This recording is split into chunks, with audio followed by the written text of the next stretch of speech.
안녕하세요. 재활의학과 전문의 심대섭입니다. 오늘 말씀 나눠볼 내용은 테니스 엘보인데요. 이 테니스 엘보라고 하는 그 단어 자체가 테니스를 치시는 분들한테 오는 팔꿈치 병이라는 단어에서 유래가 되었습니다. 이 테니스 엘보는 외측 상과염 혹은 외측 상과증이라고 불리는데요. 팔꿈치의 바깥에 보시면 우리가 이 바깥에 튀어나온 부분이 외측 상과라고 하는 우리 상완골의 끝에 부분에 바깥쪽으로 튀어나온 부분입니다.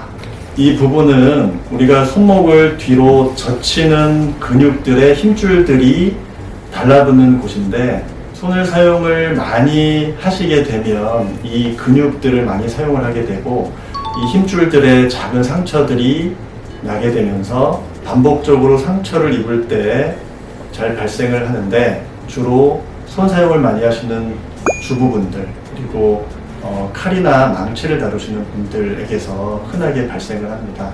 이 힘줄이 상처를 입은 후에 충분히 쉬어주게 되면 잘 아물어서 통증이 없어지게 되는데, 반복적으로 사용을 하실 때는 상처가 다 낫지 않고 누적이 되면서 파열이 커지게 됩니다. 이 상처가 누적이 되면서 생기는 변화가 퇴행성 변화인데요. 이 퇴행성 변화는 이전보다 약하게 손을 쓰기만 해도 통증들이 일어나게 되고, 정말 심하실 경우에는 물건을 잡거나 젓가락을 집으실 때도 심지어 통증 때문에 떨어뜨리시는 경우도 있게 됩니다. 테니스 엘보의 증상은 조금 말씀드린 대로 팔꿈치 바깥쪽 부분에 통증으로 나타나기 시작하고요. 통증이 심해지면서 팔의 앞쪽 부분하고 심지어 손끝까지 뭔가 저릿하기도 하고 통증이 드러나기도 합니다. 테니스 엘보의 진단은 의사가 여러 가지 병력을 청취를 하고 자세하게 여쭤본 다음에 팔꿈치 바깥쪽이 아프시다고 하면 이 바깥쪽 외측 상과 부분에 힘줄이 붙는 부분을 눌러서 압통이 있는지 여부를 보고요. 손목을 뒤로 저항을 주면서 젖혔을 때 통증이 팔꿈치에서 나타나면은 힘줄의 문제로 진단을 하고 테니스 엘보로 진단을 할 수가 있습니다. 우리가 테니스 엘보라는 이 힘줄의 질환이 있을 때 또 한 가지 염두를 해두셔야 될 게, 그 바로 아랫부분이 아프다고 말씀을 하시는데, 팔을 폈을 때 전체적인 팔이 우리한 느낌이 있으면 팔꿈치 관절염도 같이 동반되는 경우들이 있고요.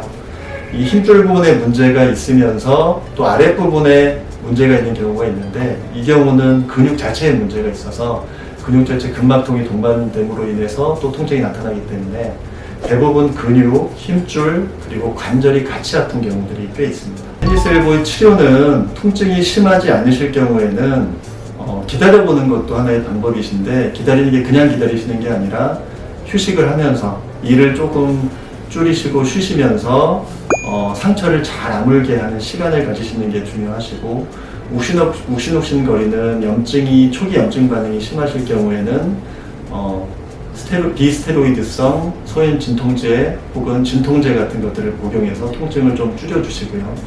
그리고 가벼운 일을 시작하시면서 경과를 보시는 것도 괜찮고, 또 급성기에는 얼음 마사지를 하신다든지 하시는 것도 괜찮습니다.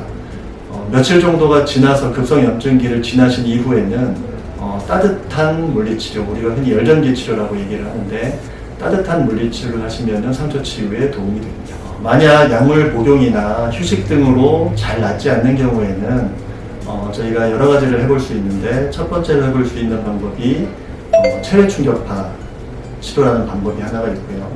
그 다음에 힘줄의 찢어진 부분을 조금 아물게 하는 프롤로 치료들, 흔히 증식 치료 또는 재생 치료라고 하는 주사 치료를 할 수도 있고, 대부분은 그 정도까지의 치료를 하게 되면은 상당 부분 호전이 되시기는 합니다. 하지만 그 손을 어쩔 수 없이 많이 사용하는 분들이 이 병에 잘 걸리시기 때문에 그런 경우에는 재활치료가 반드시 필요한데, 재활치료는 아까 원인인 손목 신전근의 강화 운동들을 하게 됩니다. 처음에는 가볍게 할 수 있는 게 손목을 잡고 위로 올리지 않는 상태에서 힘을 주는 등척성 운동이라고 얘기를 하는데, 그런 운동들을 할 수가 있고요. 조금 더 통증이 이제 완화가 된 상태에서 힘을 어느 정도 받아도 큰 무리가 없으시다고 하면 가벼운 아령을 들고 올렸다가 천천히 내려주는 운동을, 등장성 수축 운동을 통해서 결과적으로는 이전에 약한 힘으로 부담을 줄 수밖에 없었던 힘줄의 부담을 근육을 강화시켜서 줄여주게 하여서 재발을 방지하게 도와주도록 하는 운동을 실시하게 됩니다. 경우에 따라서 드물게는 어떤 치료를 해도 낫지 않으실 경우에는 우리 정형외과 전문의 선생님의 진료하에 수술적인 치료를 하는 경우도 있습니다. 이상으로 오늘은 테니스 엘보에 대해서 간략하게 설명을 드렸습니다.